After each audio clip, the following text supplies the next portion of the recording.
Sorry I've not been uploading. Here's what I've been doing. Darling, you send me. I know you send me. Darling, you send me. I know you. Montenegro has been absolutely brilliant, hasn't it, Theo? And I've got a work career like Pedri during the football season, so to take a few days off has been lovely. But we're back here talking about one player that's very exciting for your Premier League club next season. 10,000 likes first, please. But Arsenal, it has to be Gabriel Jesus, Theo. 47 million quid they spent. And what they've got, Theo, oh, you disagree, aren't you, already? They've got someone who scores a goal in the Premier League every 160 minutes. He's ready for the Premier League. And you know what? He's going to thrive upon playing every single week. I'm going for Fabio Vieira. I do disagree, but for 35 million to sign a player from the Portuguese league, which has been very good for Premier League clubs as of late. 15 starts, you've got 14 assists and 6 goals last season for Porto. I think he can add to the midfield. He can play in the attacking mid-role behind the striker, in a midfield three. He's played it all. He will be a good player. And the reason I think he's more exciting than your pick, he's 22 years old. So much potential. Theo, you just love everything Portuguese, you know, like those little cakes in your Super Bowl. But is he ready for the Premier League? We don't know. Dad, he's going to bring over the pastel de natas and he's going to play well. Aston Villa, it's got to be Boubacar Kamara, Theo. He's come from Olympique Marseille on a free and he's going to be there for 5 years. And he's going to provide some strength and some control in the centre of the park because Villa have got to strengthen defensively. Yeah, I like what Villa have done. They've also signed a centre-back called Diego Carlos, who's my pick. To sign him for £26 million is excellent. The Brazilian's a European winner for Seville and he's brought him to the Midlands of England, and I think it will solidify that defence and bring more out of the fullbacks like Matty Cash. They'll enter a further length of the flank and I think they'll get more assists next season. Theo, two big statements of intent from Aston Villa. Can they make Europe? I think it'll between them and Newcastle, depending on the business they do for that 7th position. Let's see. Bournemouth have not done a lot of business, so I've gone with Ryan Fredericks, Theo. And the reason is that he knows what he's doing at the Premier League level. 61 appearances. He does. A solid signing. I've gone for him too. Very quick on the counter. West Ham fans always said his last product isn't always great, his final cross, but he's got that pace. He'll give 100%. And I think for Bournemouth, it'll bring extra support in the Premier League. Brentford, I've gone for Aaron Hickey, the left back, and I know it's not happened yet, but it's 99% probable, isn't it, Theo? And he is a young Scottish lad. Came from Hearts, didn't he? He's been at Bologna, smashing it in Serie A. Brentford should be excited. The Scotland 20-year-old. We watched him in a Hearts shirt in the derby. He kicked on in Bologna and he's played a lot of games there. I want to see him play Premier League football. When he gets that experience, he's going to take his career to the next level. Brighton and Hove Albion, it's Julio Enciso. Now, I know he's only 18 years old, Theo, but he cost 10 million quid from Paraguay, didn't he? And I've got the feeling he might get some game time. Paraguay's most expensive first division player. Excited. But I've picked someone different. Kaoru Mitoma. I'm breaking the rules a little bit here because he isn't a signing, but I wanted to talk about him. He's a left winger, 25 years old, and I think there's lots of money to be made in the J-League right now. 2 seasons ago, they signed him after having a great year. In 2020 in the J-League, he scored 8 goals and got 3 assists in 13 starts. They brought him to the feeder club on loan in Belgium and he got 7 goals and 3 assists in 15 starts.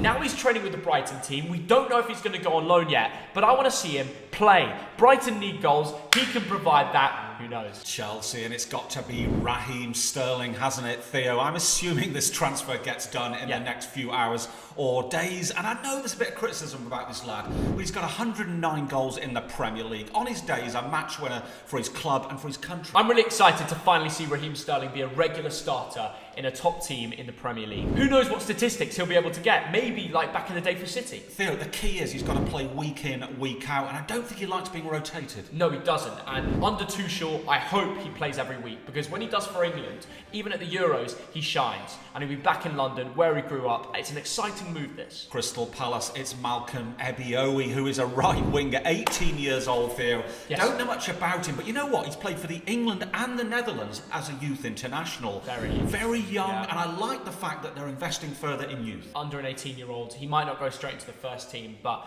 they know what they're doing. The recruitment team at Palace is first class. And for me, I've gone for Czech Decore. He's a 22-year-old central midfielder, Malian international already, and he smashed it in the Liga 1 for Lens. every week. Centre mid, he's versatile, can play centre back previously in his career, holding midfielder, very big, strong, but his ball control is incredible. His long balls, if you watch his highlights, it's spectacular. So I'm excited to see what he can bring to the best league. And I tell you what, there's a great project going on at Crystal Palace, aren't they? They should be absolutely in the middle, if not pushing for Europe eventually. Yeah, everyone's wondering, can they keep up the same level without Conor Gallagher? With Decore, I think you can. Everton, this is very easy. It's James Tarkowski, Theo, a free transfer from Burnley. He's played 194 times in the Premier League. He knows what it's all about, and I tell you what, he's going to strengthen things at the back. Very leaky, that defence. Well, there's not been a Richarlison replacement as of yet. Emmanuel Dennis, get it done. I think 15 million. I know Everton have got a bit of financial problems, looking to get new owners. But yes, James Tarkowski, it's a very underrated signing. People haven't been speaking about it that much. Let's not forget how much Premier League experience that man brought to Burnley and helped them survive year after year. And when he wanted to leave, they got relegated. Yes. Coincidence? I think not. He will keep the Toffees up, and with a few signings, they won't be near a relegation fight. But it depends what Lampard does over the next few weeks. Fulham is João Palhinha, Theo. He's a defensive midfielder, and he's come from Sporting Club de Portugal, Theo. Yes. And he's there for 5 years, so let's hope they can survive Palhinha in the Premier was League. recommended to us by sporting players to watch out in European football Champions League stages. When we did those videos, Sporting fans were proud of him. I don't even think the Fulham fans know what they're after. He's a very good central midfielder. But my pick is another central midfielder they're linked with, Andreas Pereira. Right. Coming from Manchester United, always been seen as a little bit of a flop. I see potential in him. That goal against Brentford will never be topped. But I think under a good pre-season, I think he can get something going with him and Palhinha and create a Premier League partnership to survive. Leeds United, it's Luis Sinisterra, Theo. Now, Leeds have sold Calvin Phillips for 44 million quid, and they've gone on a supermarket trolley dash. 22 million has gone to Feyenoord for this lad. I love that signing. It's good, isn't it? He's good in the Eredivisie. He gets a contribution every other game. And when I spoke to the Dutch fans out in Tirana for the Europa Conference League final, everybody was mentioning Sinisterra, the Colombian winger, scores loads of goals in Europe, back in their hometown. I'm telling you, that man will smash it in the Premier League. Leeds fans, I can tell you from first hand watching him, the guy's rapid, he was good against Marseille, etc. He's a baller. My pick is Brendan Aronson, the American who played at Salzburg with Jesse Marsch. He's going to bring his creativity and hard work rate to the Premier League. It's a young team. They will be around the relegation dogfight, but I'm excited to see. I think they'll survive. It's a new team, isn't it? It is a new team. They're really splashing the cash. So As they've they got should. ambition, haven't they, Well, look, to stay in the league. Without Phillips, Rafinha, you're going to have to spend the cash. And they're doing it in the right places at the right time. Your forehead is massive. True that. I'm being... don't, that's too rude. Leicester City have not done any business. Tell me I'm wrong, Theo. No business. I understand. You were in Europe last year, you made a lot of signings, you had basically two teams. You know, the amount of transition that happened in that first team from domestic to European was crazy. So now that they're just in one major competition, you don't really need to add to the team. Sometimes the best thing to do is not to make transfers. So the players bond together and they don't feel like their position is to be competed with. Liverpool, 2 words, Darwin Núñez, Theo, 67 million quid, and I cannot wait to see this lad in action. And he's going to challenge Haaland, I think, as one of the best signings of the season. He gets a goal every 120 minutes. And I want you to imagine balls coming in from Trent and Robertson and Thiago. How many goals could he score this season? Liverpool, 2 words, Fabio Carvalho. To make a signing from 8 million, an 18-year-old last season in the Championship, smashing it with statistics, being that wonder kid that everybody thought he'd live up to be, getting that signing at Liverpool, and as much as he might not play a crazy amount of game time, if he proves himself, he is a very exciting talent. They've got a bargain. The Liverpool recruitment team deserve a pay rise. Manchester City, it's the lad from Leeds, it's Erling Braut Haaland. This lad, Theo, all I can say, this lad is a phenomenon. He's played 19 times in the Champions League, 23 goals. He's getting a goal in all competitions every 89 minutes. If we're talking exciting signings, there is nothing better than this. Simple as, Erling Braut Haaland, we agree, he could score a crazy amount or he might score 10 goals and be injured for the rest of the season. No matter what, he is a character, and I'm excited to see him in England. And this is why the Premier League is the best league in the world, because players of that quality, they come here, don't they? Yeah, Manchester derby, when City play Liverpool, that game is completely different now with Nunes and Haaland. Manchester United, Tyrell Malacia, Theo, 14 million quid from Feyenoord. Now, this guy is a left-back. Yes. So a bit of competition for Luke Shaw and Tellers. Very controversial, Thogden, but Christian Eriksen is my pick. The 30-year-old is back at He's a not top there yet. club. Yeah, it's practically done, I'm sorry. He's my pick. He is probably making a bad decision. I think he should have stayed at Brentford. Apparently he just bought a gaff in West London and he's going to have to move around again. But Manchester United, when they come knocking, it's a different kind of knock, and he couldn't say no. It's probably his final big move. Yeah. And we know he completely changed Brentford. He's creative.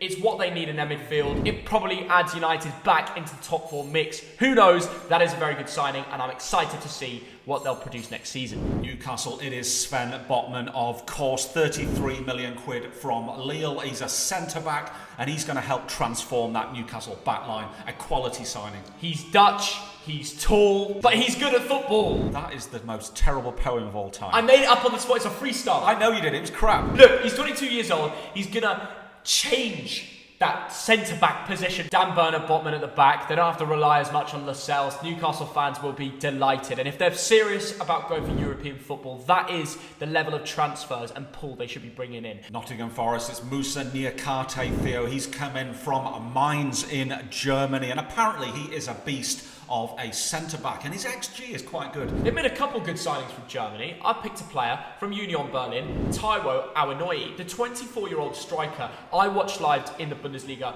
and he scored one of the best goals I saw over a calendar year. And I think he will help Nottingham Forest survive. It's a big call, but that's the level of transfers they should be aiming for, and they've completed it. Southampton, Romeo, wherefore art thou? Romeo Lavia, Theo. He's only 18 years old. He cost 11 million quid from the Manchester City Academy, and they must be sure of him. He signed a 5-year contract. Yeah, for me with Southampton, I've gone to Joe Aribo. Yeah. Now, the deal isn't confirmed yet, but it's so exciting. He's a midfielder, but seemed to play up front for the end of that Rangers season, but that was because of injuries, etc. The 25-year-old was a baller. When we used to go up to Scotland and watch him, I was very excited. I think he's ready for the Premier League. It's a big call for Southampton. Does it mean Ward-Prowse is leaving? Probably not. Look, they're going to survive with the level of signings that they made, and Aribo excites me, especially after watching a lot of Scottish football. Tottenham Hotspur, it's got to be Ivan Perisic, Theo, the Croatian international. He's come from Inter Milan, and he is pure quality. Creative, experienced, just a brilliant signing. For Tottenham, I picked Richarlison. Got a bit fresher than you thought, Dad. Why it excites me is because he might not start every week. Yeah. And when he does, he'll cause a fuss. He'll get in people's faces, and overall, he'll help Tottenham get the 3 points. I don't know where it fits with Kulusevski's son and Kane, but surely he's going to have a good year. He won't be exciting in game week 1, though, because of the Toffee's limbs, but he will be smoking up Premier League defences from game week 2 and onwards. West Ham United, it's Nayef Aguerd, Theo. He is a Moroccan centre-back. He's come from Stade Rennais for over 30 million quid. Now, that's expensive, but I think he will help solidify that defensive line. Yeah, absolutely. West Ham have gone for Flynn Downs. He's a ball-winning midfielder, pretty young. He's only 23, quite a short midfielder, but he will get stuck in for you. Very good in the Championship last year out in Wales. And I think for West Ham, Palace were interested. They beat him to the signature. I'm excited to see what he can do. Wolverhampton Wanderers, it's Hwang Hee-chan, and you're thinking, well, he's been there for a while, but he's only just signed permanently a week ago. Yeah, that's a bit odd. It doesn't really feel like a new signing. It doesn't feel, but now he's permanent. And I tell you what, his record in the Premier League is not brilliant. 30 games, 5 goals. But So he what's needs exciting to about play it? every week. He'll score 10 or more goals if he gets more game time. Thog Dad, I couldn't put down Hwang Hee-chan. It's not exciting. And you're probably thinking, well, they've now done no business. I picked Dwight McNeil. It's not done, but I'm just saying this is a message to Wolverhampton Wanderers recruitment, transfer, marketing team. I don't care who it is. Get it done. You need creativity and more goals. He will bring that to you. He'll bring the best out of Pedro Neto and Jimenez. And I think now that Burnley are relegated, he probably doesn't want to play in the Championship. So get the pen to paper. Dwight McNeil will be playing in the Midlands very soon. I'm kind of cheating a little bit because it's not done, but it's exciting and it's way better. Hwang Hee-chan, he's not going to change it. Come on. He will if he plays there. His record in the Bundesliga was a goal every 2 games, and he can get back to that. Was it the Bundesliga or was it Salzburg in Austria? The Austrian Bundesliga. Oh, you've got me! Hey, On that video, ratio. Yeah, you've ratioed me. I'm very ratio. I want 10,000 likes. Thog Dad's decided the likes today, so ratio me. 5 figures likes, and tomorrow we're going to do another video. We're going to drop a Google Docs form on the screen right now. Please give us your best video ideas for the next couple of weeks. We've got some ideas, but we want to hear more. What should we sit down and talk about? Give us your shouts. The season's back soon. Thank you for watching. See you in a bit. See ya. Bye-bye.